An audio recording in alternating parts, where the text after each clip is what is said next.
Kami dari kelompok 4 ingin menyampaikan materi tentang pengembangan produk baru dan strategi daur hidup produk. Anggota kelompok antara lain, yang pertama, Tamara Lolita Zain, yang kedua Nurul Ilman Nafiah, yang ketiga Dwi Hasan Sanusi, keempat Gelar Indra Sworo, dan yang kelima Muhammad Hashim Masbuk.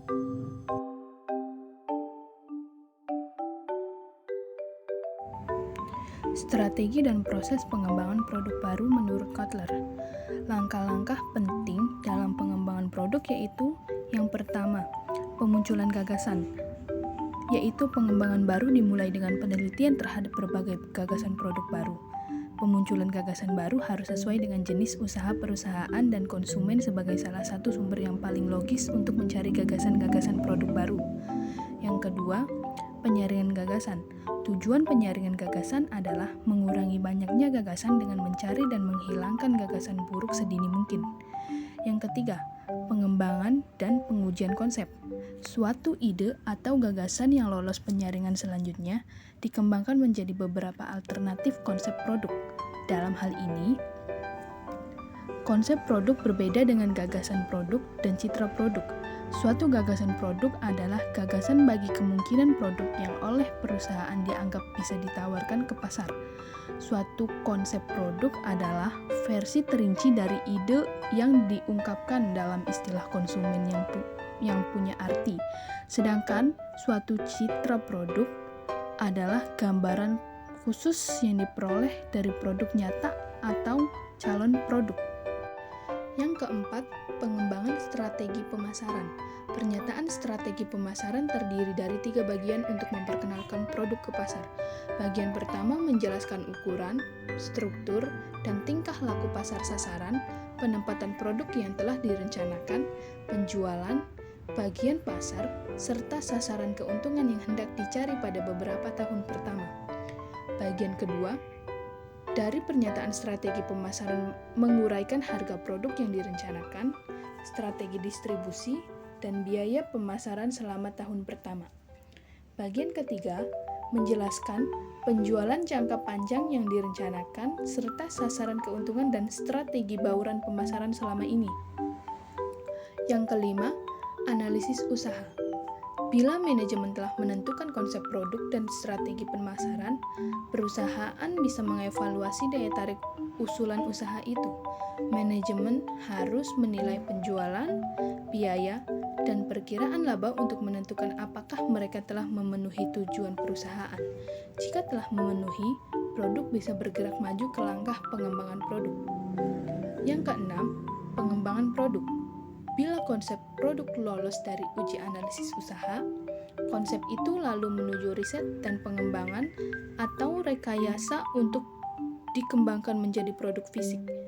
Bagian riset dan pengembangan membuat satu atau beberapa versi bentuk fisik dari konsep produk agar bisa menemukan sebuah prototipe yang memenuhi konsep produk dan dapat diproduksi dengan biaya produk yang telah dianggarkan. Ketujuh, pengujian pasar. Pengujian pasar ialah keadaan di mana produk dan program pemasaran diperkenalkan kepada kalangan konsumen yang lebih otentik untuk mengetahui bagaimana konsumen dan penyalur mengelola, memakai, dan membeli ulang produk itu dan seberapa luas pasar yang dimilikinya. Dan yang terakhir, komersialisasi. Tahap komersialisasi menyangkut perencanaan dan pelaksanaan strategi peluncuran produk baru ke pasar.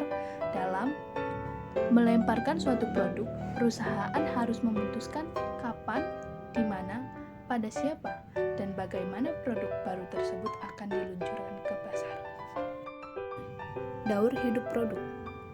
Yang pertama, tahap perkenalan atau introduction. Pada tahap ini, barang mulai dipasarkan dalam jumlah yang besar walaupun volume penjualannya belum tinggi.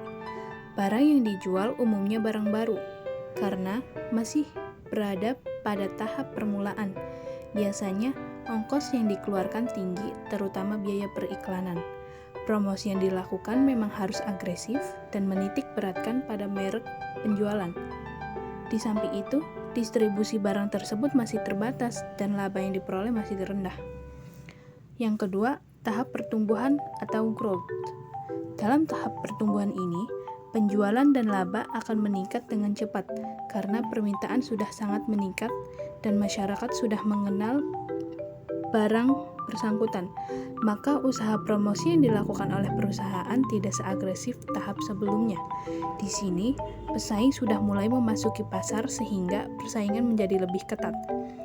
Cara lain yang dapat dilakukan untuk memperluas dan meningkatkan distribusinya adalah dengan menurunkan harga jualnya. Yang ketiga, tahap kedewasaan atau maturity. Pada tahap kedewasaan ini, kita dapat melihat bahwa penjualan masih meningkat dan pada tahap berikutnya tetap. Dalam tahap ini, laba produsen maupun laba pengecer mulai turun. Persaingan harga menjadi sangat tajam sehingga perusahaan perlu memperkenalkan produknya dengan model yang baru. Pada tahap kedewasaan ini, usaha periklanan biasanya mulai ditingkatkan lagi untuk menghadapi persaingan. Yang keempat, tahap kemunduran atau decline. Hampir semua jenis barang yang dihasilkan oleh perusahaan selalu mengalami kekunuan atau keusangan dan harus diganti dengan barang yang baru. Dalam tahap ini, barang baru harus sudah dipasarkan untuk menggantikan barang lama yang sudah kuno. Meskipun jumlah pesaing sudah berkurang, tetapi pengawasan biaya menjadi sangat penting karena permintaan sudah jauh menurun. Apabila barang yang lama tidak segera ditinggalkan tanpa mengganti dengan barang baru, maka perusahaan hanya beroperasi pada pasar tertentu yang sangat terbatas. Tahap perkenalan atau introduction. Pada tahap ini perusahaan mulai meluncurkan dan memperkenalkan produknya kepada masyarakat. Ciri-ciri tahap introduction yaitu omset penjualan masih rendah, sedikit pesaing, jumlah produksi sedikit, biaya produksi dan pemasaran sangat tinggi, promosi secara besar-besaran. Jadi tahap perkenalan itu ada 4 strategi yang bisa digunakan.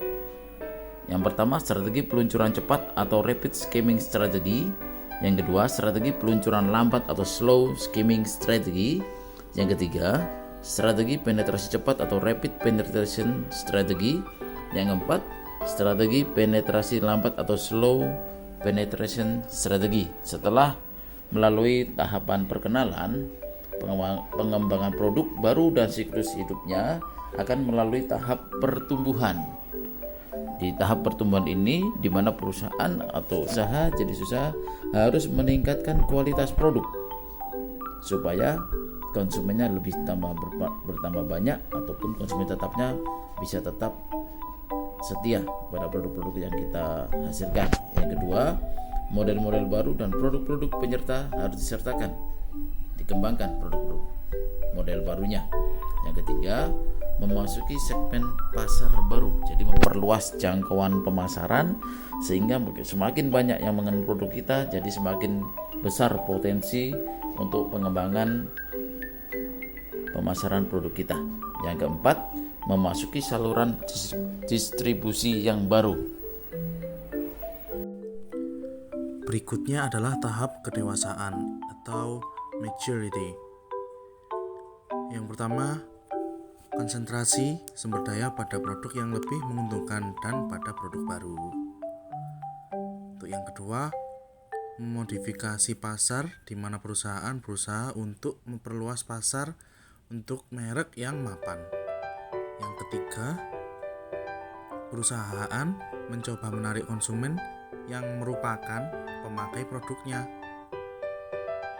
Untuk yang keempat, menggunakan strategi peningkatan keistimewaan atau feature improvement, yaitu bertujuan menambah keistimewaan baru yang memperluas keanekaragaman, keamanan, dan kenyamanan produk.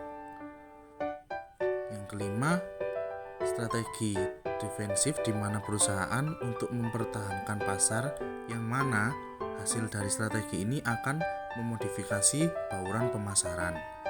Yang keenam, strategi peningkatan mutu yang bertujuan meningkatkan kemampuan produk, misalnya daya tahan, kecepatan, dan kinerja produk. Yang terakhir, strategi perbaikan model yang bertujuan untuk menambah daya tarik estetika produk seperti model, warna, kemasan, dan lain-lain. Selanjutnya, kita bahas tentang tahap penurunan dislike. Yang pertama, menambah investasi agar dapat mendominasi atau mendapati posisi persaingan yang baik. Yang kedua, mengubah produk atau mencari penggunaan atau manfaat baru pada produk. Yang ketiga, mencari pasar baru, harvesting strategi untuk mewujudkan pengembalian uang tunai secara cepat, gak meninggalkan bisnis tersebut dan menjual aset perusahaan. Yang keempat, mengurangi investasi perusahaan secara selektif dengan cara meninggalkan konsumen yang kurang menggunakan. Demikian presentasi dari kelompok kami, kurang lebihnya mohon maaf. Wassalamualaikum warahmatullahi wabarakatuh.